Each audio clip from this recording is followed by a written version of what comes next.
Welcome and hello ladies and gentlemen, Don Spector here.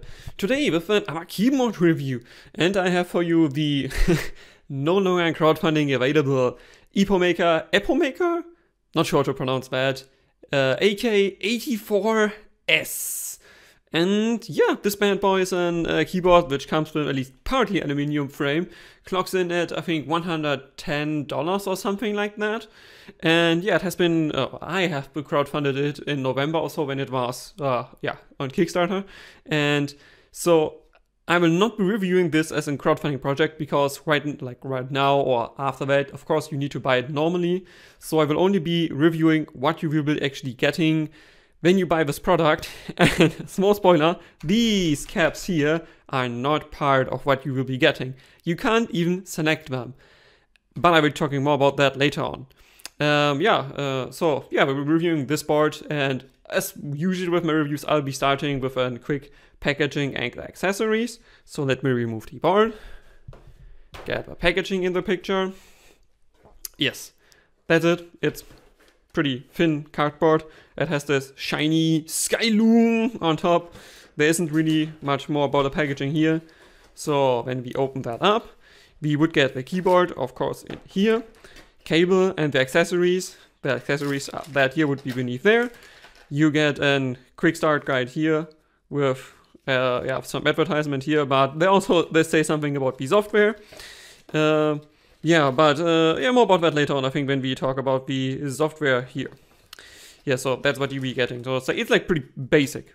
Then you get an additional quick accentuation set of keycaps. Let me just remove that. That's just basic black. So nothing special. The normal keycaps, in case you're asking, the black that comes with them is identical.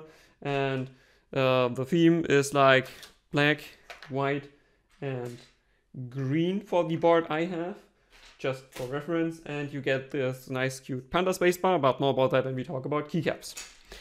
So yes, this is really nothing special what you'll be getting here. And then you also get, because this is hot swappable, you do get your keycap puller and you do get your switch puller.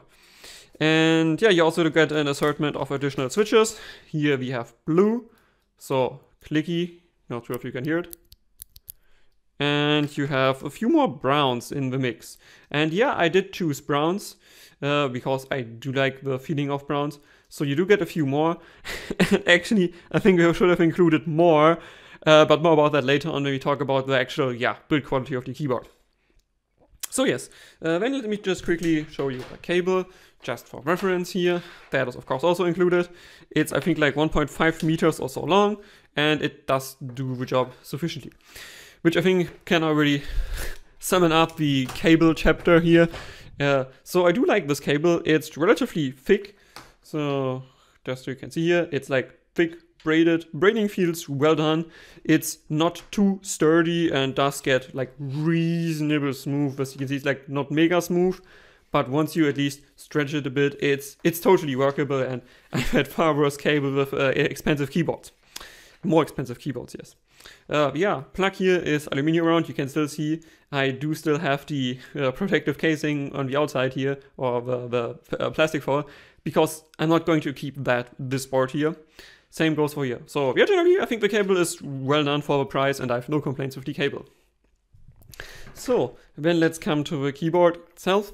There, I will not be talking about the caps first because those are kind of separate in quotes. First, I just talk about the casing in general.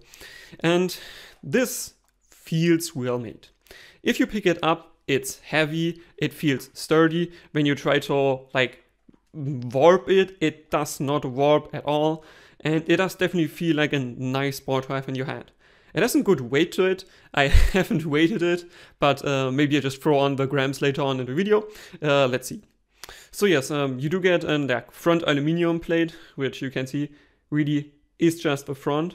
And it comes in this anodized aluminum. Besides the corners, which are shiny, and you can already see it has fingerprinting on here.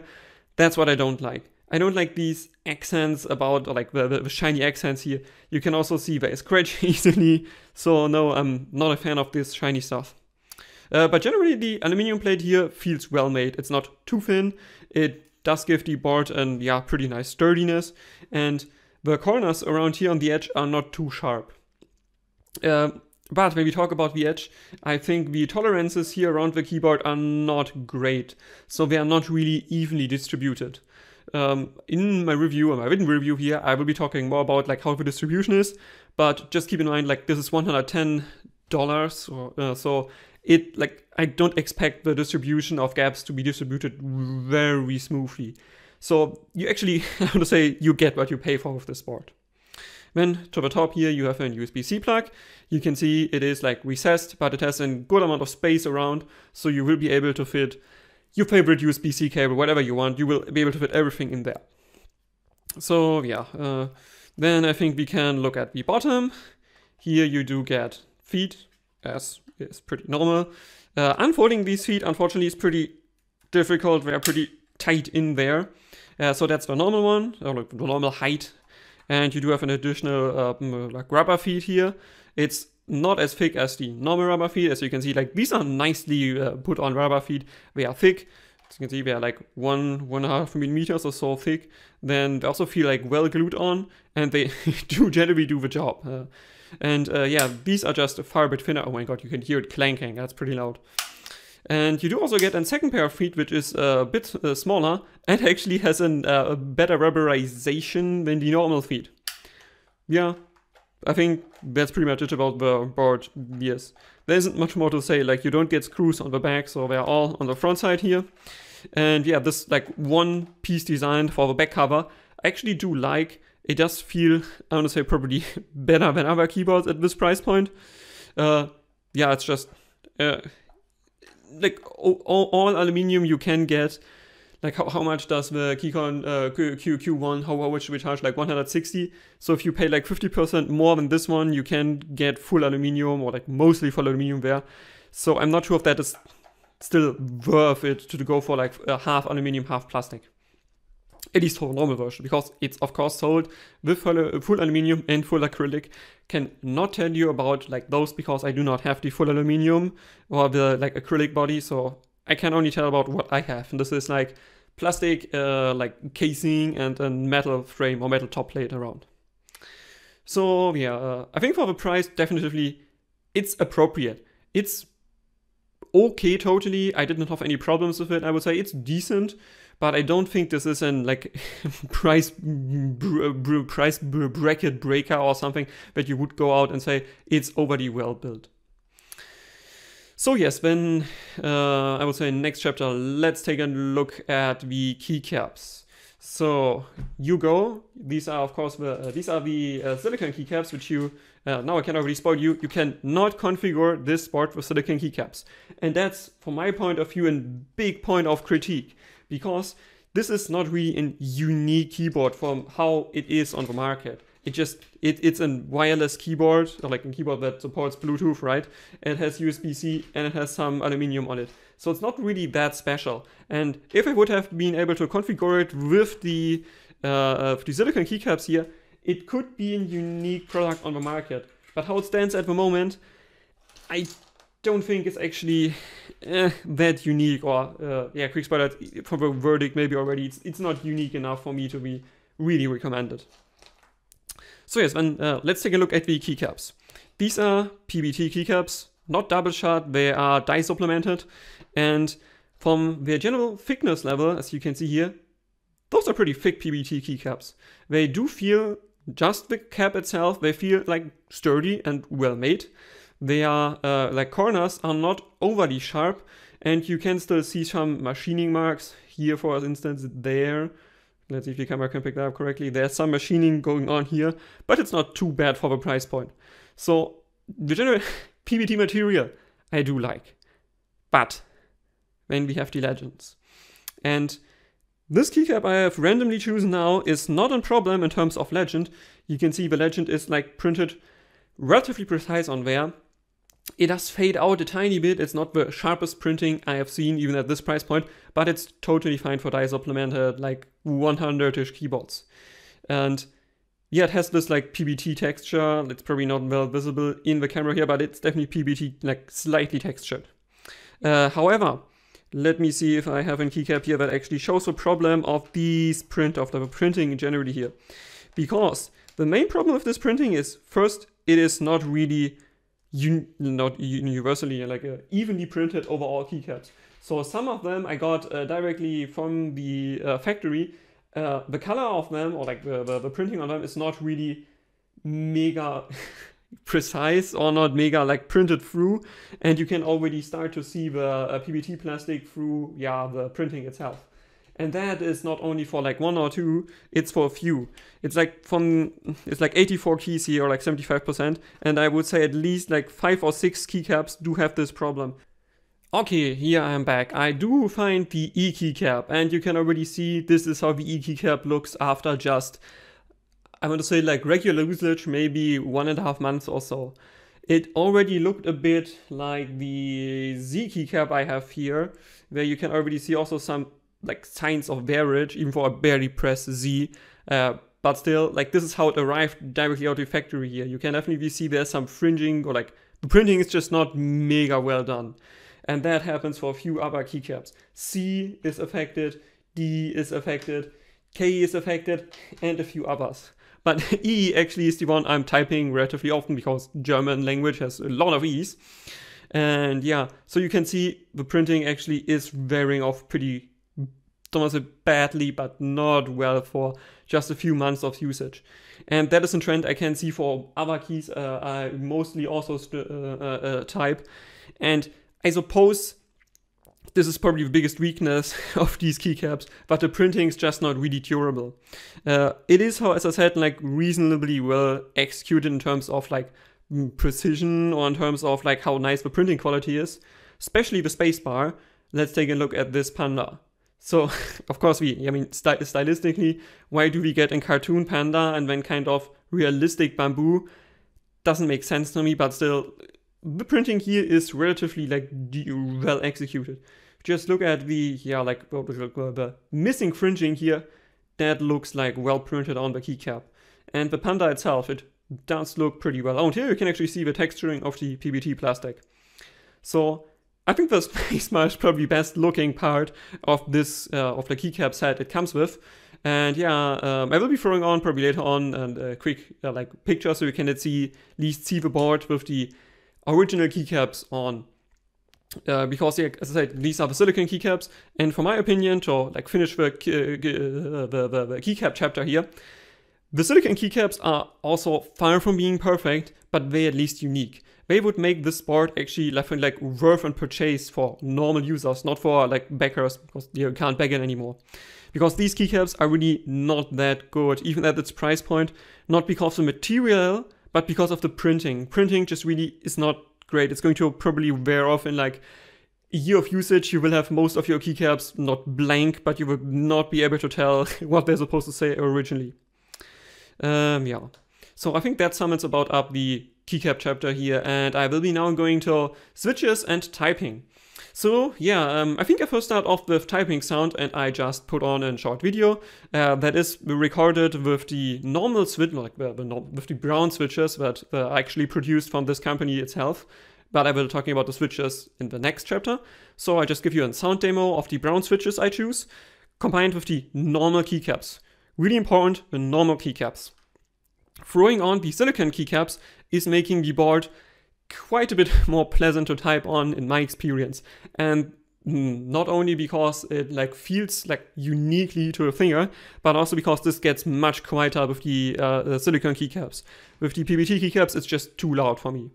And that's also my summary before I give you the typing test. For the general typing experience, it's just too loud. It's too clunky. I did not buy like it's not in. We have a blue switch. I did not buy blue switches. I don't want clonk. I don't want click, click, click, click, and I don't want clack, clack, clack, clack. I want a relatively quiet typing experience, and this board does not offer that. It's pretty clanky. It's like really, it's too loud for me, and I want to say it's so loud it even annoyed me at times. Okay, so now throwing on the typing test, and see you back in a minute or so.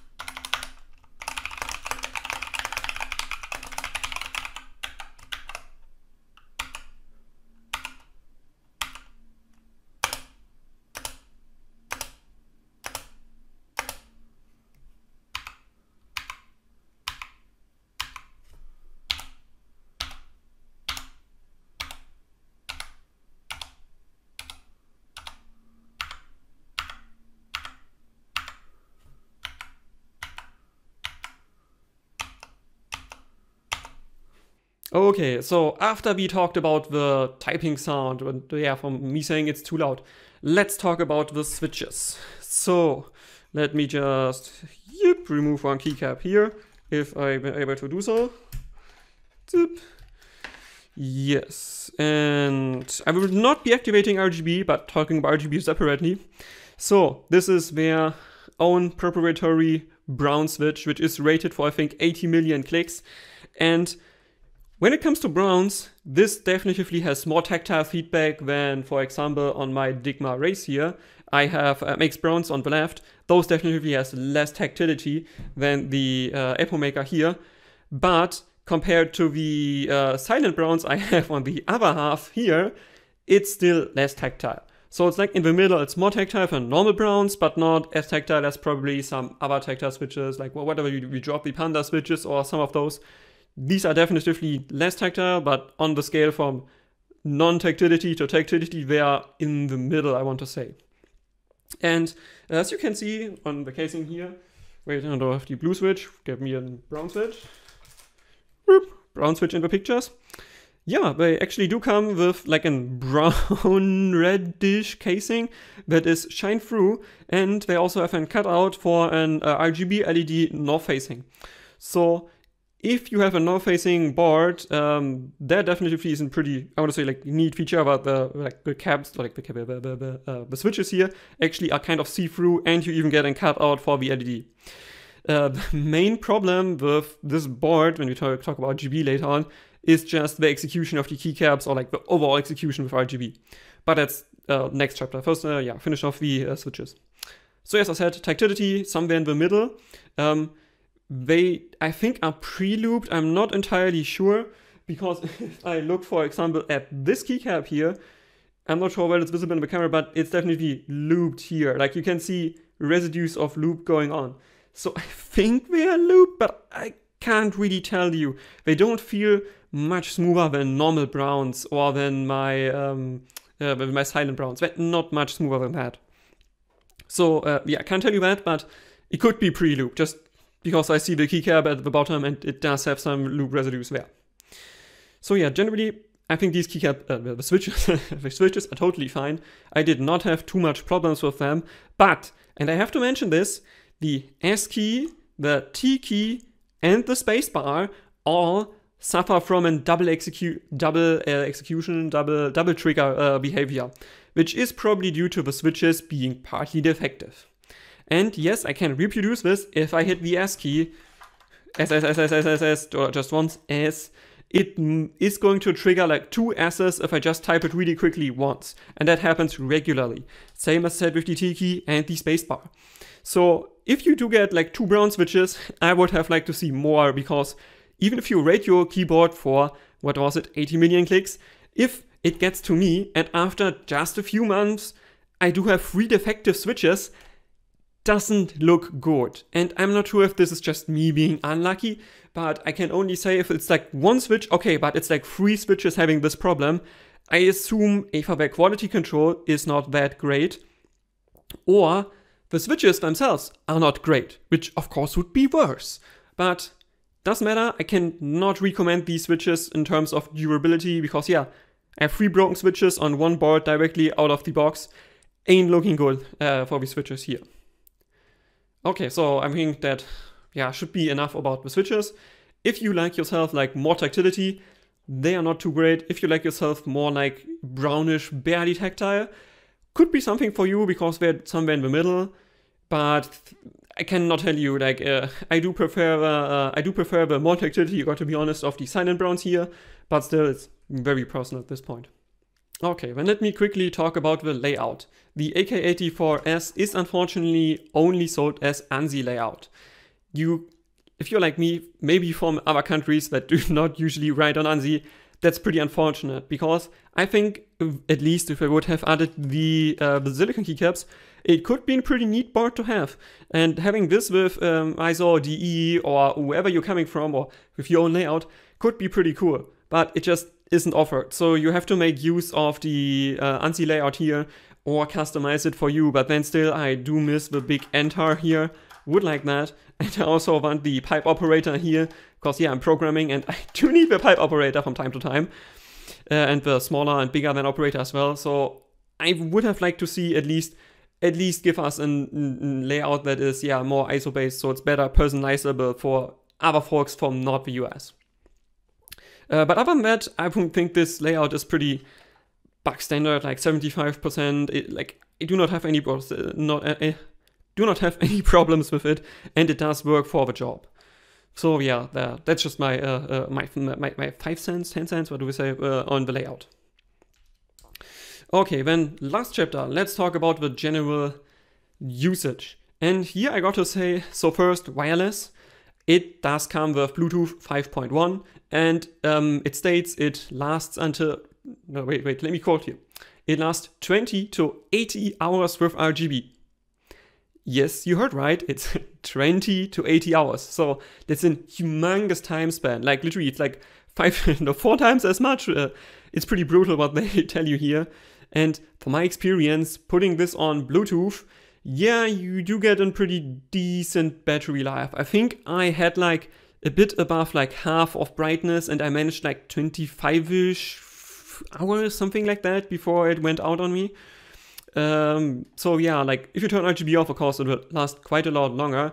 I just can't tell you how long, in fact, because I mostly, when it's on, it somehow it goes to Bluetooth again, and then it goes to RGB again, and then I have to live with RGB.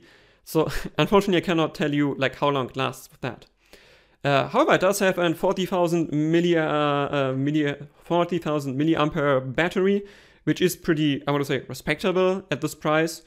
And yeah, unfortunately, it's not like really user replaceable. Of course, if you want to open your board from the front, yeah, you can probably replace it. You just need to find the correct one, but still, it's not like easily replaceable with battery. So for me, that's again a bit of a bummer. If you already sell like a pre-made kit like here, just make the battery replaceable. For quite a few people that would buy these like just all-in-one kits, they maybe would choose to like change the battery after a few years. Also on point of critique, yeah, with other wireless keyboards here.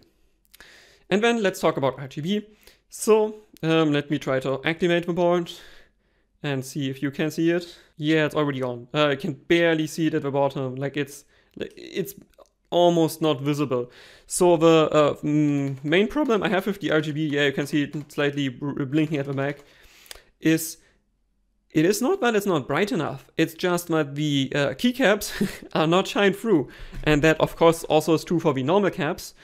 Even worse, on the normal caps, they are a bit wider than the silicone caps.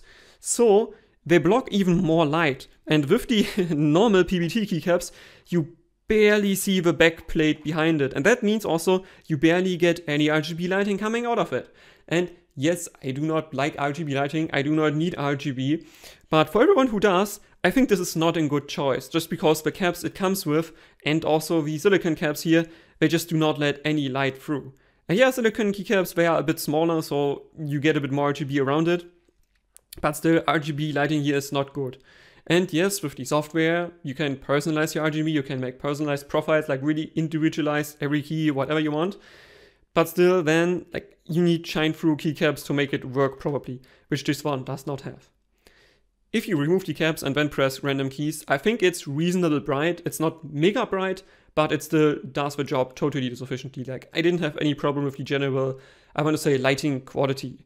Maybe again, the light is not white, you can criticize, but well, I have not had any keyboard where white really was white for RGB so far, so I think we can kind of ignore this fact.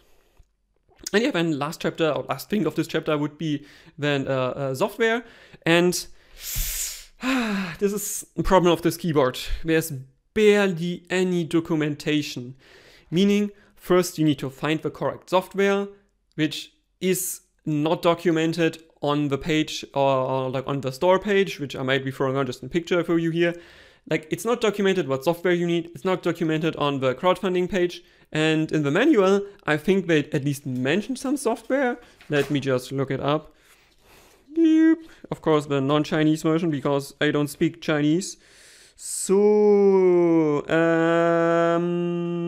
yeah, at least here they mention that you do need the GK6 Plus software. So, yeah, at least they give you that, because on the page itself, it does not say what software you need.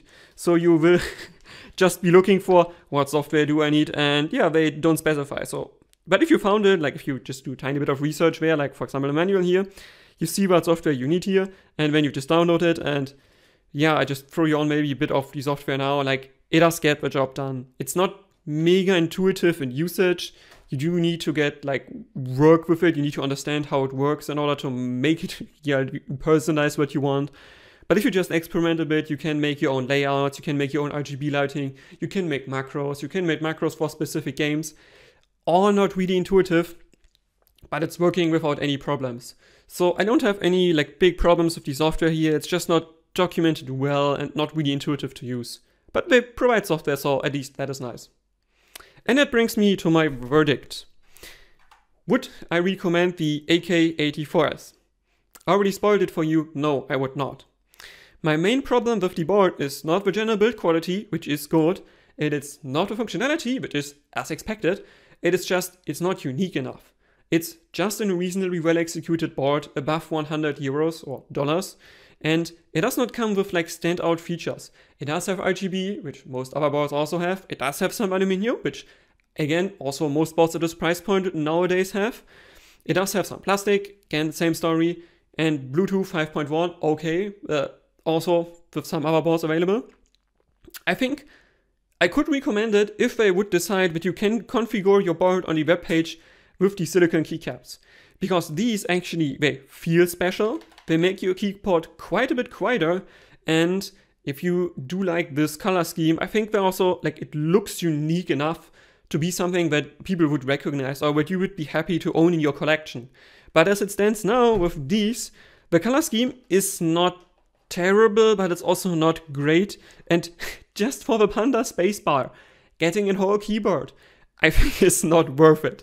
So yeah, as I said, I would not recommend it. It's like, well, like there's no real big point of critique here, but just as the sum of its parts, like nothing is unique in here. Software is not intuitive, you don't get shine through keycaps, and yeah, generally it is a bit loud without any additional modding. So I don't see the usage in buying this board like in a market where there's so many other great boards around like 100-ish euros at the moment. I just don't see it. So yeah, I think that sums everything up, and yeah, I hope you enjoyed it. If you have questions, if you have critique, really important critique please, or if you have other feedback, leave a comment. And with this I would say, John Spector, out!